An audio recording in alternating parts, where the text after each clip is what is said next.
What's up, guys? Today we're going to be tackling one of the more tricky grammar conventions in the SAT reading and writing section, apostrophe usage. In this video, we're going to go over where apostrophes should and should not go, so that you can be ready to tackle any of these questions on the SAT. So, there are a few things that apostrophes can do in a sentence. The first thing that apostrophes do in a sentence is show possession. When using apostrophes in a sentence, there are a few rules that you have to follow. Let's start with singular nouns. Take a look at this sentence. Jason's basketball is too flat. When the sentence is describing the possession of a normal singular noun, all you have to do is add an apostrophe and then an S at the end of the subject, which in this case is Jason.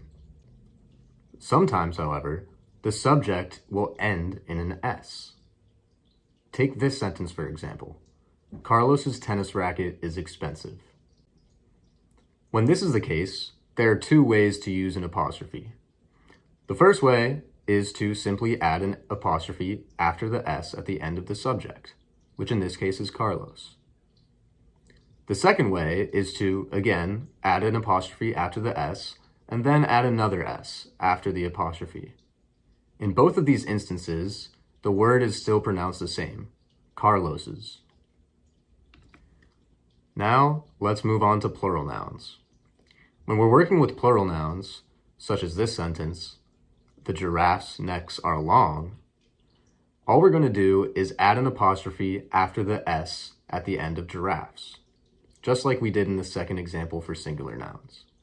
However, in this case, this is the only option that we have, meaning we cannot add an apostrophe after the S and then another S. Our only option is to add an apostrophe after the S alone. Sometimes, however, plural nouns will not end in an S. Take this sentence for example. The people's giraffes have escaped. When this is the case, all we're going to do is add an apostrophe and then an additional S at the end of the word people, just like we did in the first example for singular nouns. Next, we have plural individuals.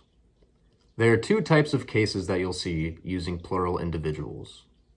The first type of case is regarding individual possession. Take this sentence for example. Jason's and Jalen's basketballs are both flat. Because this is a case of individual possession, both Jason and Jalen have their own basketballs, and they are both flat. When this is the case, all you're going to do is add an apostrophe and then an additional S at the end of both subjects' names. The other type of plural individual example that you'll see on the SAT is shared possession. Take this sentence for example. Tom and Julian's team is the best.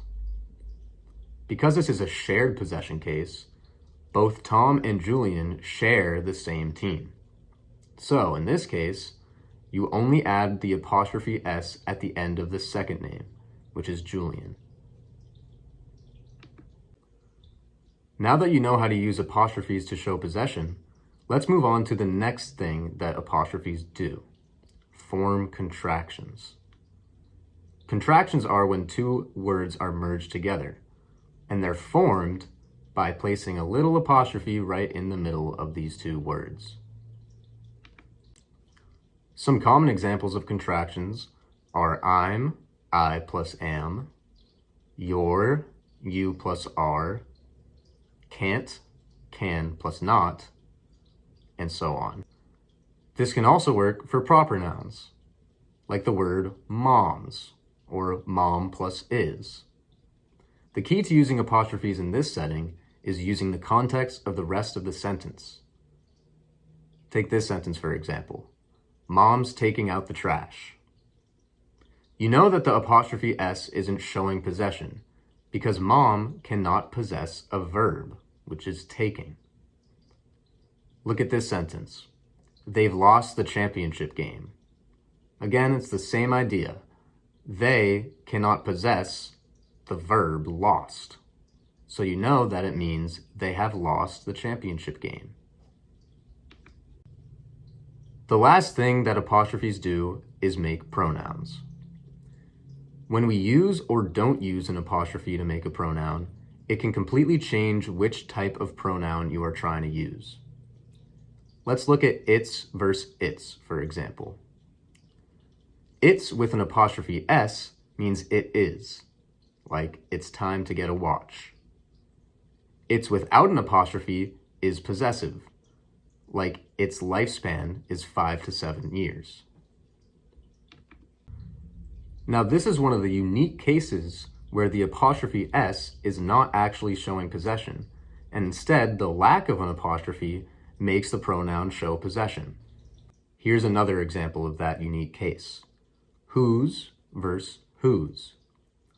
Whose with an apostrophe S means who is, like who's making all that commotion. Whose without an apostrophe and instead with an E at the end is possessive, like whose notebook is that? These two unique cases are easy to get mixed up because it's a little counterintuitive, but make sure to keep this in mind. Now we have the three theirs. There, T-H-E-R-E, is showing location or existence, like the car is over there. Their, T-H-E-I-R, is possessive, like their team is the best. And last, their, T-H-E-Y apostrophe R-E, means they are, like they're going to the movies. So the typical strategy for questions like this would be to first start by reading just the sentence that has the blank, which you can see here. However, sometimes we're going to need a little more context than only what's given in this sentence. And this is one of those cases. So, the passage reads, French philosopher René Descartes doubted whether he could prove his own existence. Eventually, he found proof in his famous phrase, quote, I think, therefore I am, end quote. And then it's going to be, the phrase's simplicity masks its or their complexity. Only those who exist would be able to ponder their existence. So, using the context clues from this passage, we know that the phrase we're talking about is only one phrase, this I think, therefore I am. And we know that this phrase possesses some level of simplicity, according to the answer choices. So, when we have a singular possessive noun, the apostrophe rule is just going to be a simple apostrophe S. So, we can narrow our choices down to C or D. And now the question is whether it's there or its. There would imply that there are multiple phrases that possess this complexity. However, again, we know that we're only talking about one phrase, this I think, therefore I am. So we know that the answer is going to be its, so we're going to choose D for this one. So this sentence reads, literary agents estimate that more than half of all nonfiction books credited to a celebrity or other public figure are in fact written by ghostwriters, professional authors who are paid to write other people's stories, but whose names never appear on book covers. So, what do we know? We know that the people that these professional authors are paid to write for possess some stories.